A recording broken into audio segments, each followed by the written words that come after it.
Capítulo 27. A verdadeira riqueza.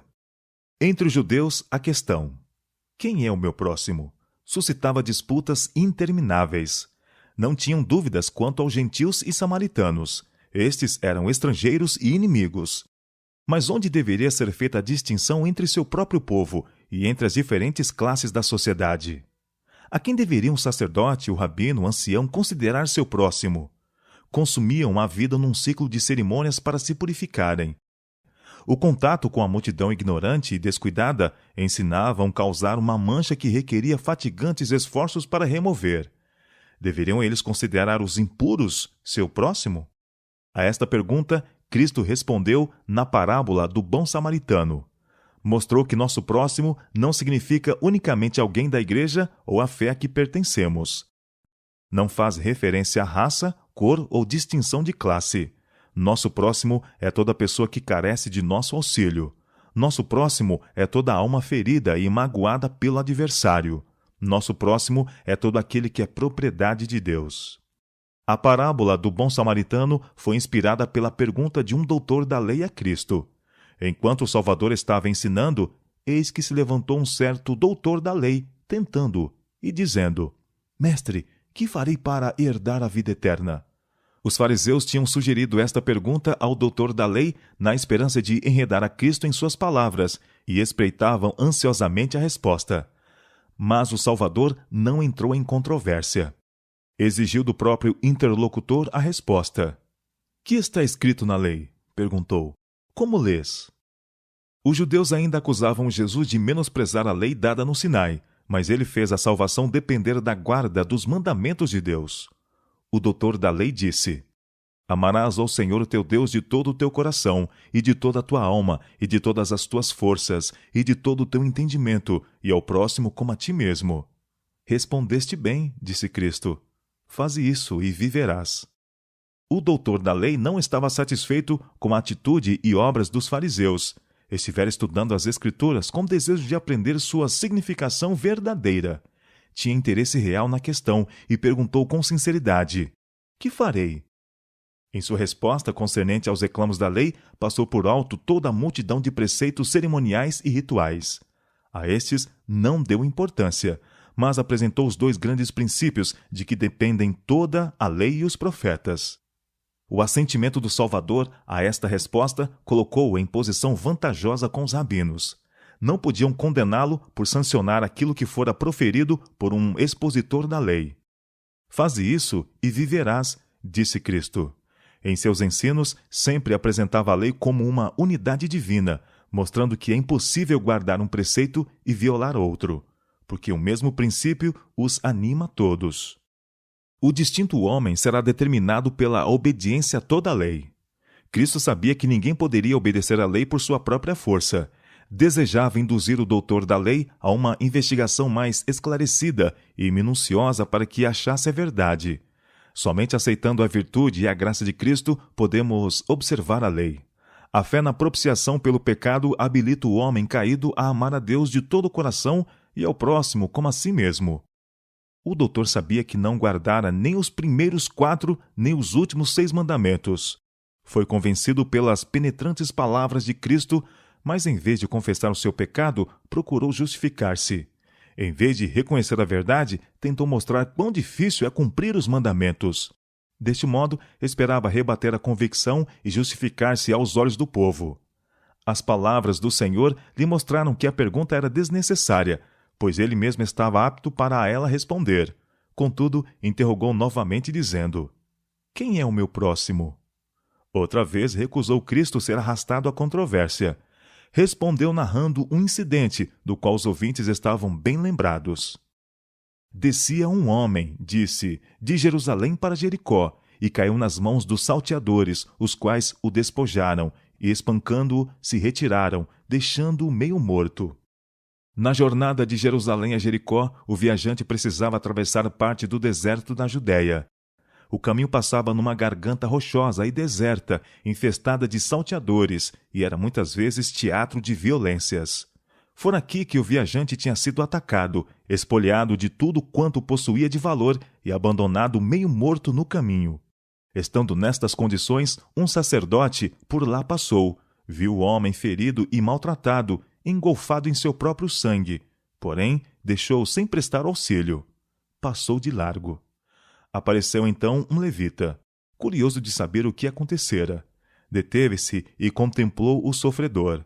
Estava convicto de seu dever, mas não era um serviço agradável. Desejou não ter vindo por aquele caminho, de modo que não visse o ferido. Persuadiu-se de que não tinha nada com o caso e também passou de largo. Mas um samaritano que viajava pela mesma estrada viu a vítima e fez o que os outros recusaram fazer. Com carinho e amabilidade tratou do ferido.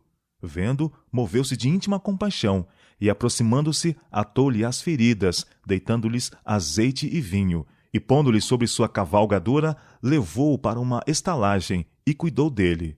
E, partindo ao outro dia, tirou 2 dinheiros e deu-os ao hospedeiro, e disse-lhe: Cuidai dele, e tudo que demais gastares eu te pagarei quando voltar. Tanto o sacerdote como o levita professavam piedade, mas o samaritano mostrou que era verdadeiramente convertido. Não lhe era mais agradável fazer o trabalho do que o era para o levita e o sacerdote, porém, no espírito e nos atos, provou estar em harmonia com Deus. Dando esta lição, Jesus apresentou os princípios da lei de maneira direta e incisiva, mostrando aos ouvintes que eles tinham negligenciado a prática destes princípios. Suas palavras eram tão definidas e acertadas que os ouvintes não podiam achar oportunidade de contestá-las. O doutor da lei não encontrou na lição nada que pudesse criticar. Seu preconceito a respeito de Cristo foi removido, mas não tinha vencido suficientemente a aversão nacional para recomendar por nome o samaritano. Ao perguntar Cristo: Qual, pois, destes 3 te parece que foi o próximo daquele que caiu nas mãos dos salteadores? Disse: O que usou de misericórdia para com ele. Disse, pois, Jesus: Vai e faze da mesma maneira. Mostra o mesmo terno amor para com os necessitados. Assim demonstrarás que guardas toda a lei. A grande diferença entre judeus e samaritanos era uma diferença de crença religiosa, uma questão quanto ao que constitui o verdadeiro culto. Os fariseus não diziam nada de bom dos samaritanos, mas lançavam sobre eles as mais amargas maldições. Tão forte era a antipatia entre judeus e samaritanos que para a mulher de Samaria foi estranho que Cristo lhe pedisse de beber. Como? Disse ela, sendo tu judeu me pedes de beber a mim, que sou mulher samaritana? Porque, acrescenta o evangelista, os judeus não se comunicavam com os samaritanos. João capítulo 4, verso 9. E quando os judeus estavam tão cheios de ódio sanguinário contra Cristo, que se levantaram no templo para apedrejá-lo, não puderam achar melhores palavras para exprimir o seu ódio que: Não dizemos nós bem que és samaritano e que tens demônio? João capítulo 8, verso 48. Além disso, o sacerdote e o levita negligenciaram justamente a obra de que o Senhor os incumbira e deixaram a um samaritano odiado e desprezado servir a um seu compatriota. O samaritano cumprira o mandamento: Amarás o teu próximo como a ti mesmo, mostrando assim ser mais justo que os que o condenavam. Arriscando a vida, tratou do ferido como se fosse seu irmão. Este samaritano representa Cristo. Nosso Salvador manifestou por nós um amor que o amor humano jamais pode igualar. Quando estávamos moídos e a morte compadeceu-se de nós. Não passou de largo, não nos abandonou desamparados, nem nos deixou perecer sem esperança. Não permaneceu no lar santo e feliz, onde era amado de todas as hostes celestes. Viu nossa cruel necessidade e advogou nossa causa e identificou seus interesses com os da humanidade. Morreu para salvar os inimigos. Rogou por seus assassinos. Apontando o seu próprio exemplo, diz aos seguidores: Isto vos mando, que vos ameis uns aos outros, como eu vos amei a vós, que também vós uns aos outros vos ameis. João capítulo 15, verso 17 e João capítulo 13, verso 34. O sacerdote e o levita haviam estado em adoração no templo cujo serviço Deus mesmo ordenara.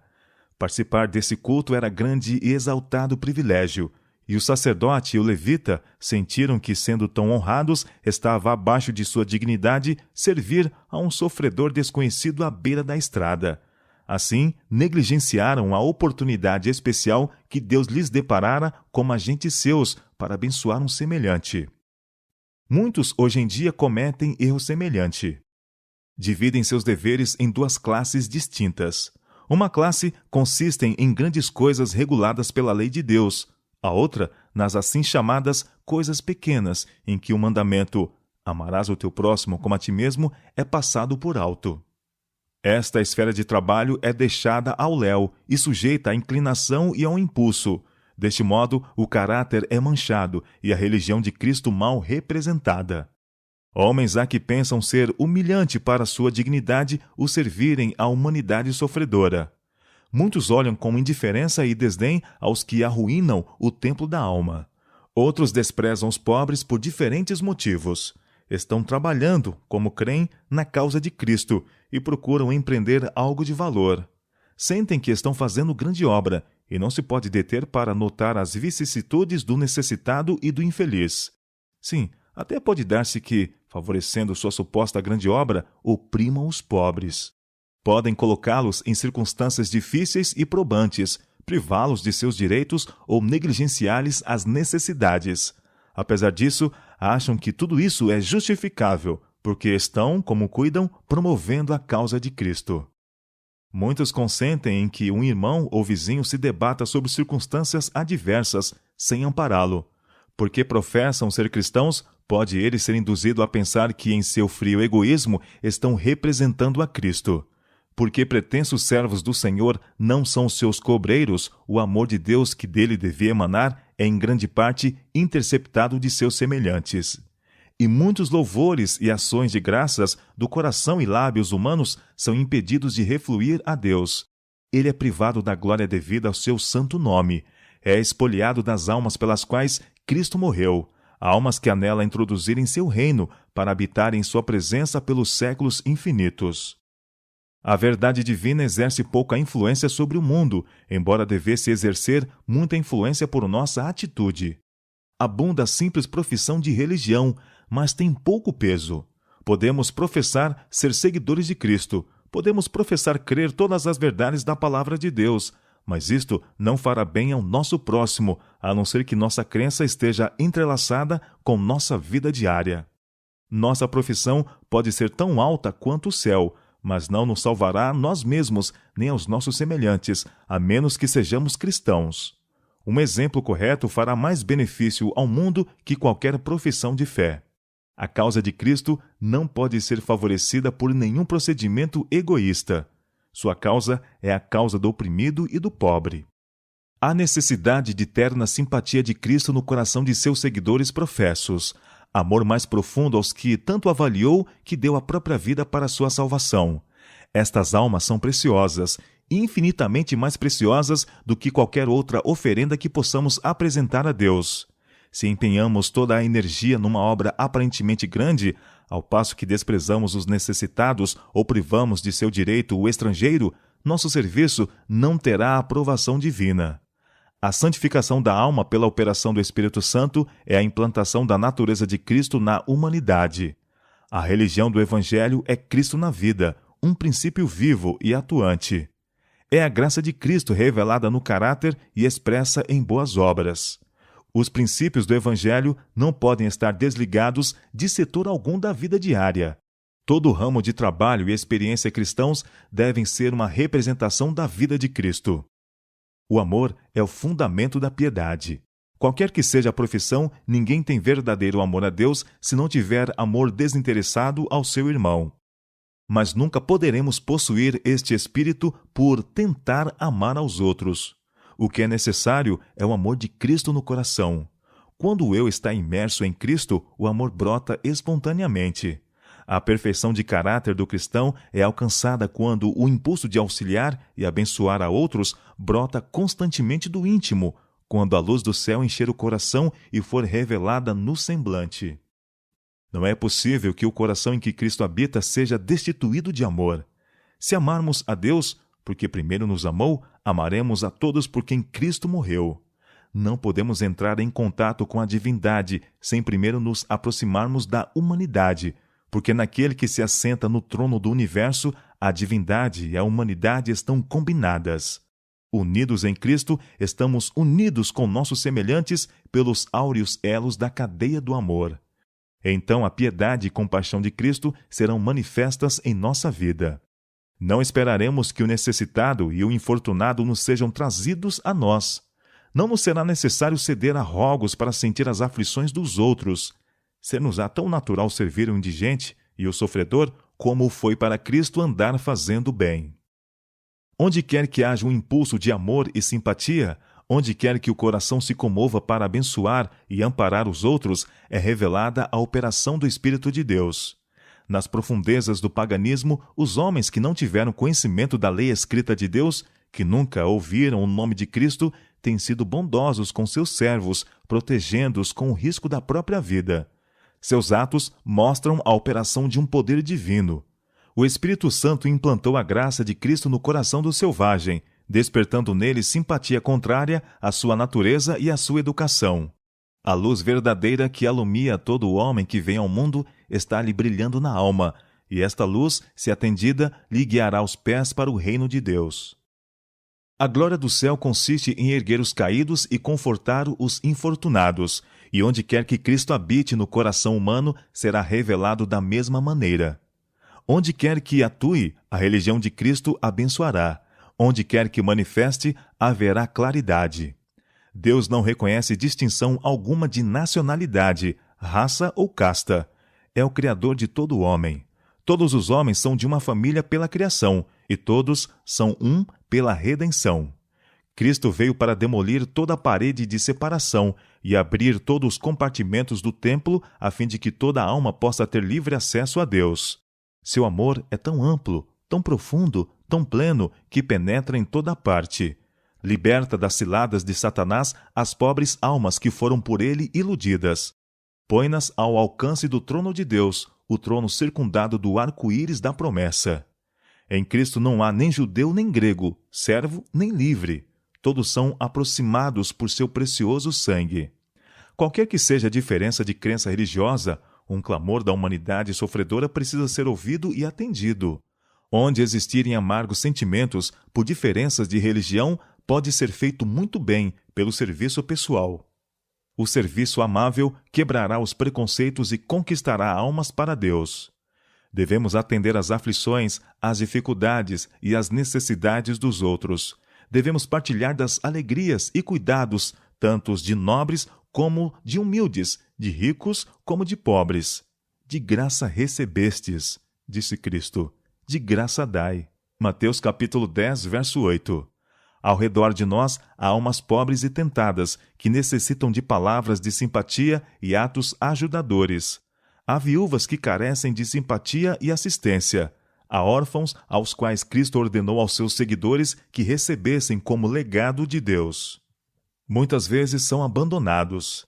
Podem ser maltrapilhos, grosseiros e, segundo toda aparência, nada atraente. Contudo, são propriedades de Deus. Foram comprados por preço e, aos seus olhos, são tão preciosos quanto nós.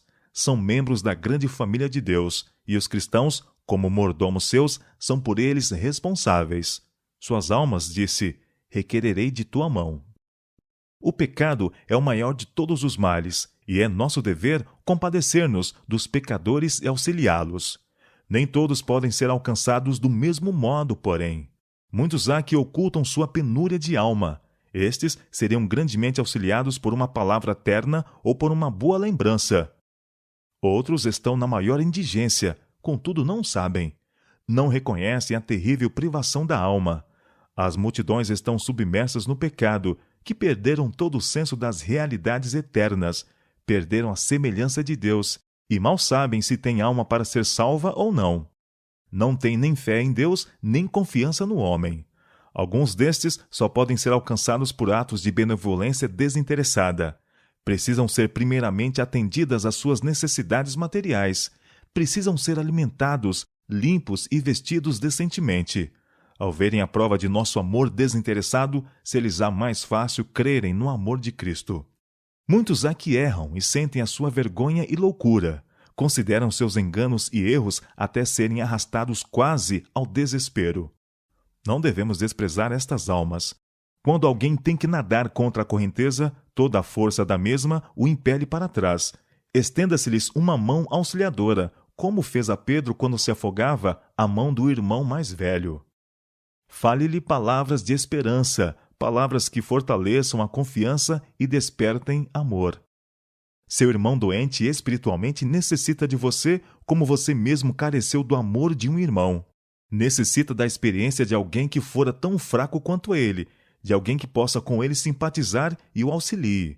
O conhecimento de nossa própria debilidade deve auxiliar-nos a ajudar a outros que estejam em amarga necessidade. Nunca devemos passar por uma alma sofredora sem tentar comunicar-lhe o conforto com que somos consolados por Deus. A comunhão com Cristo, o contato pessoal com o Salvador vivo, é que habilita a mente, o coração e a alma a triunfar sobre a natureza inferior.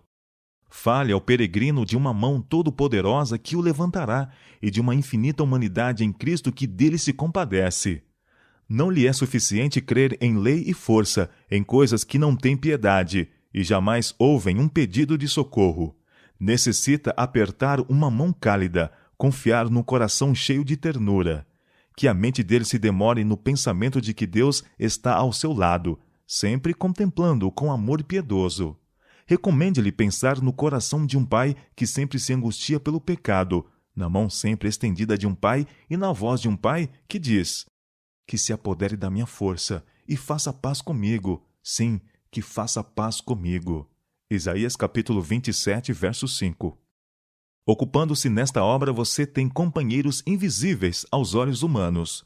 Os anjos do céu estavam ao lado do samaritano que cuidou do estrangeiro ferido. Os anjos das cortes celestes assistem a todos quantos fazem o serviço de Deus cuidando dos semelhantes. E você tem a cooperação do próprio Cristo.